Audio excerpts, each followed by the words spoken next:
ఒక్కసారి నేను రామారావు గారిని చాలా దగ్గర నుంచి చూడడము, కలవడము జరిగింది. అది చాలా యాక్సిడెంటల్‌గా, యాదృచ్ఛికంగా జరిగింది. అది నా అదృష్టంగా నేను భావిస్తాను. ఎందుకంటే రామారావును అప్పట్లో దేవుడిగా చూసేవాళ్ళు. కృష్ణుడు, రాముడు అంటే రామారావు ఆ వేషం వేస్తే అట్లనే దేవుడిని అట్లనే ఉంటారని చాలా ఇప్పటివరకు కూడా చాలామంది ఇళ్లల్లో రాముని ఫోటో, కృష్ణుని ఫోటో పెట్టుకోవాల్సి వస్తే రామారావు ఫోటో పెట్టుకుంటారు ఆంధ్రలో. అంటే అంతగా జనాల మీద ప్రభావం చూపిన మహా వ్యక్తి అతను. అలాంటి వ్యక్తిని ఒక యాక్సిడెంటల్గా కలవడం అనేది ఎంత గొప్ప విషయమో ఆలోచించుకోండి.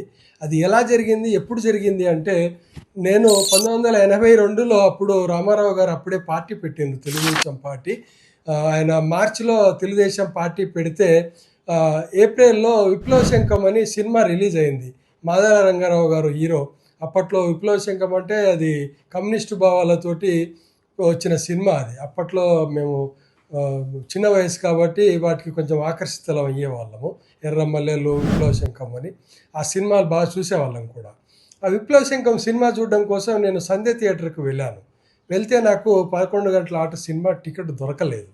దొరకకపోతే ఇంకా టైం ఉంది కదా, పక్కనే రామారావు గారు అప్పుడు మన రామకృష్ణ స్టూడియోలో వాళ్ళ టీడీపీ ఆఫీస్ పెట్టారు, తెలుగుదేశం ఆఫీసు పెట్టిరు. సో ఆ ఆఫీసు చూసేద్దాము ఎట్లుందో అని చెప్పి అక్కడికి వెళ్ళి లోపలికి వెళ్ళాను. ఆఫీస్ లోపలికి వెళ్తే ఆఫీస్ పైన ఉండేది, ఫస్ట్ ఫ్లోర్లో. కింది నుంచి మెట్లు ఎక్కుతూ పైకి ఎక్కాల. ఎవరినో అడిగితే ఆఫీస్ ఎక్కడంటే పైన అన్నారు. పైకి ఎక్కాలని చెప్పి నేను మెట్లు ఎక్కుతున్నాను.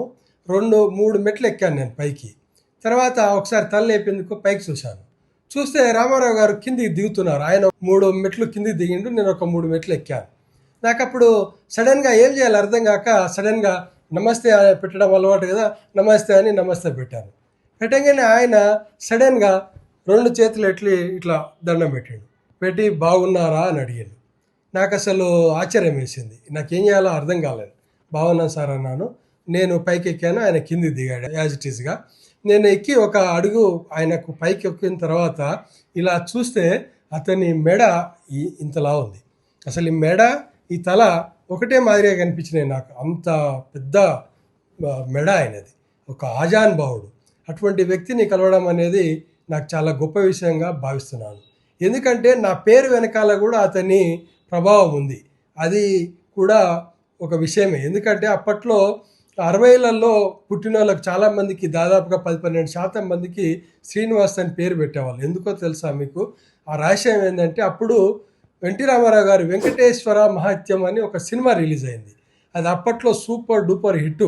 చాలామంది బండ్లు కట్టుకొని పోయి ఆ సినిమా చూసి వచ్చేవాళ్ళని మా అమ్మ చెప్పింది. మా అమ్మ కూడా మా ఊరి నుంచి దేవరకొండ అని ఒక 24 కిలోమీటర్లు ఉండేది. అక్కడికి బండి మీద వెళ్ళి ఆ సినిమా చూసి వచ్చిన తర్వాత నేను పుట్టానని చెప్పి నాకు శ్రీనివాసరావు అని నా పేరు పెట్టింది. సో అందుకు కూడా నాకు ఆయనను కలవడం అనేది ఒక గొప్ప విషయంగా నేను భావిస్తున్నాను. ఈ వీడియో నచ్చితే అందరికీ సబ్స్క్రైబ్ చేయండి, షేర్ చేయండి, లైక్ చేయండి. ధన్యవాదాలు.